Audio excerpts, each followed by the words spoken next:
Hello, everybody. So I'm going to be running you through what the features of the testing account and what those features do.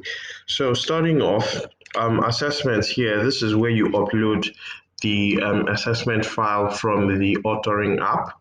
Once you are done with the authoring app and you've exported the file, this is where you come in and import. And you do that by clicking on import assessment from file, choose the location, and then you import it as well.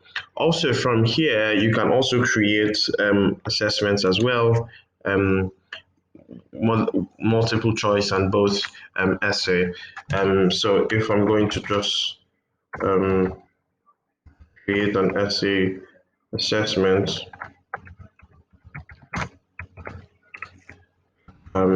instructions, yeah, then the duration of the assessment. This is where you also choose whether assessment type. I'm going to select essay, click on add essay, and then you can just go ahead and add your essay topics um,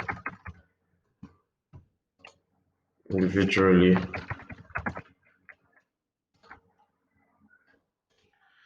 So yeah, that's that. So you can always come and edit already created an assessment. So if you have uploaded an assessment, you want to come and edit it, you can come edit the name, the instructions, any of the information, duration as well.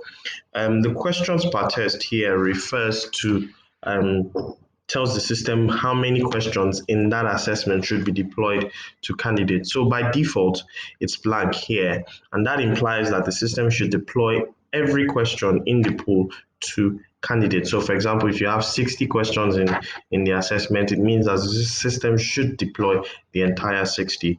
But if you impute a figure, for example, if I impute 30 like this, it tells the system that the system should pick a random 30 and deploy to each candidate.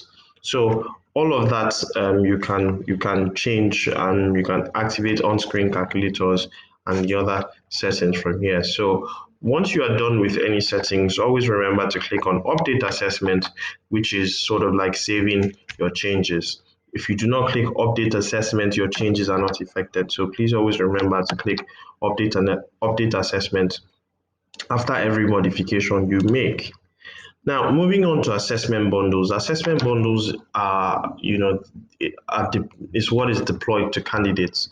Now, an assessment bundle is a combination of one or more assessments. So you could have one, two, three, depending on how your test is supposed to be. You can have one or multiple assessments in your bundle. So you could have, for instance, verbal assessment, numerical assessment, abstract assessment, or you could just have just one assessment in your bundle. You can also have a mix of both.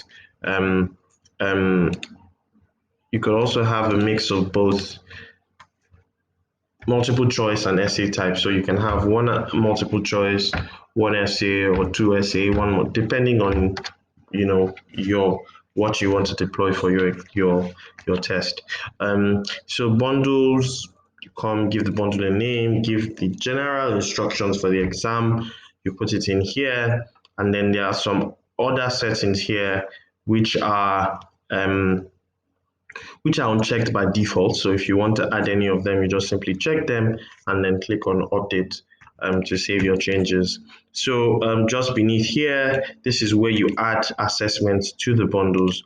So all you have to do is just select the assessment you like to add, and then click on add selected. You can also remove assessments if you like.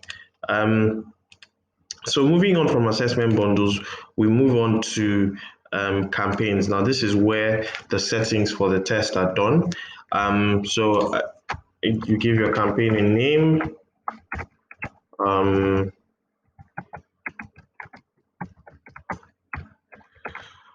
Then you select your assessment bundle, the bundle that your the system should use. Campaign type for online tests, please just select unprompted. That's for online tests. Then you input the start date and the end date. Start date refers to the time when the system should allow candidates to log in to take the test, and end date implies the time that the system should stop allowing people to be able to log in to take the test. So, for instance, if I wanted a test to start on the 2nd of April at 10 a.m., and for it to stop allowing people on the same day, probably at 4 p.m. So I just impute that. So this tells the system that at 10 a.m., from 10 a.m., you can 2nd of April, you can allow people to log in, and then by 4 p.m., don't allow anybody else access into the platform. So you depending on the duration that you want. So a couple of hours, days, weeks, and months depends on what you want to achieve for your campaign. So I'm just going to go ahead and add that. Once that's done, I come to manage campaign, and then I see settings, so I can update the campaign name. I can update the assessment bundle. However, you should take note that you can only change an assessment bundle if nobody has taken a test in that campaign. But once a candidate has taken a test from that bundle in that campaign, you can no longer update this assessment bundle. So always make sure that you have the right bundle from the beginning. However, you can always go and update your bundle. So maybe you want to change the assessment. You want to remove an old one, add a new one, update it. So you can always go to the assessment bundle page and update that particular bundle you are using. So request candidate feedback after test doesn't apply for online testing. Candidates can view results means that candidates can log in to their accounts and access their results after the exam and even download it. If you would like to have that, you can click on this. Online proctoring means it's the online proctor system. So to make sure that the test is online proctor, you need to activate this. Failure to do this would mean that candidates would just take a regular online test as against the online proctor test. Now, Safe Exam Browser here is a lockdown browser. So to ensure that people use Safe Exam Browser for the test, you have to check it. But if you want them to be able to use their regular Chrome, Firefox, and the rest, you can just leave it unchecked. Again, any changes that you make here, you always need to make sure that you click on Update to save your changes. First, so to get candidates into the campaign, you can either add them individually and by clicking on the Add Candidate. And for that, all these other fields are required except for the client's unique ID. You can leave this field blank. Now, this field is for instances where you have already assigned special ID numbers, which you would like to use to track the candidates as they take the test and probably on their results as well. So if you have generated those ID numbers, you can impute them there, but it's not compulsory. So if you do not have it, you can just leave it blank. However, all the other fields, the email address, the password you like the candidate to use, their first name, their last name, their number, and their location as well is compulsory to add. Now, you can also add candidates in bulk by clicking on candidates bulk upload, and that is done via Excel. So you are to have an Excel file with the following column headers. So again, client unique ID, you can leave all the cells under this empty, or if you have the ID numbers that you would like to use for your own purposes, you can add it there. But if you don't, it's not compulsory, you can leave it blank. Whereas the other fields have to be populated. So the email address, the password you like the candidates to use, their first name, last name, mobile number, and their location. So you could use Lagos or anyone as the case may be. So once you have that file, you choose the file location and you upload it into the campaign to get them in. Moving on, you can send messages from here to your candidates. You can send emails to them. So you can send emails to all candidates. You can send emails to tested candidates. That is in a situation where a campaign you have already tested some people and they have results in there. So you can send messages to them. You can send to untested candidates as well. That is again in instances where you have in your campaign some people have been tested, whereas the others haven't. So you can go ahead to send messages to the untested candidates. But in the beginning, you can just send to all candidates when the campaign is new. So the email subject goes here. This is the body of the email as well. So the system allows you specific placeholders. Which implies that the system will replace these placeholders with actual values by the time they get to the candidate inboxes. So, for example, dear the person's name, put this here, the system will replace it with the candidate name, and it doesn't matter, even if you have 10, 1,000, 2,000, 3,000, it will replace it for each person.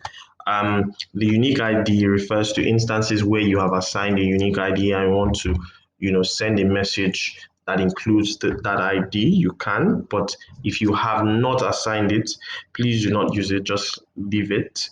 If you want to include their username, you can include their username. This way, you can include their password as well. So there's a preview message button just below here. Clicking on the preview message, you can see a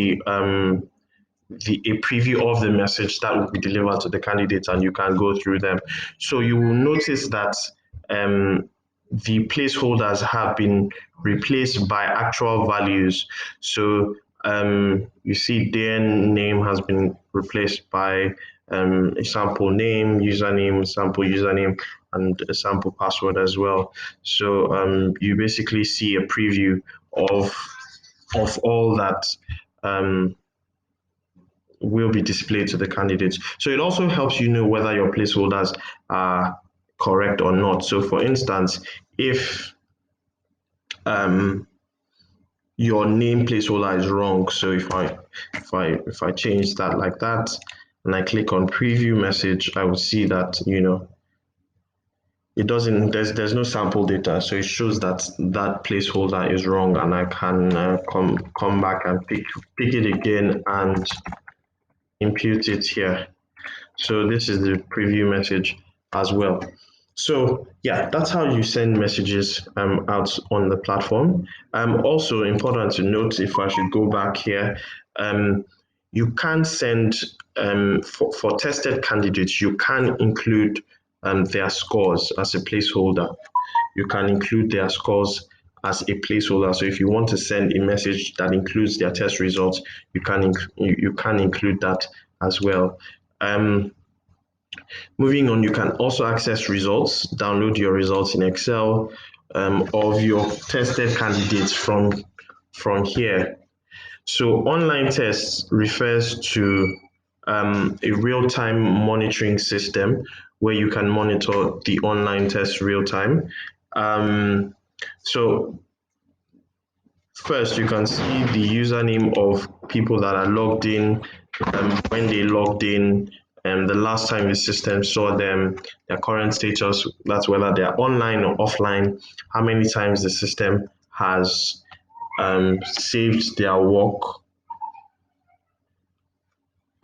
their current assessment, meaning that the current page, the current test that they are currently writing or they were currently writing when they were last seen online, and the amount of time they have left to complete the exercise. You can also trigger submit, so individual submit for each candidate or a submit all for them as well. So that's that for the online monitoring as well. So those are the key features for the online test and setting up an online test and deploying it. Thank you for listening.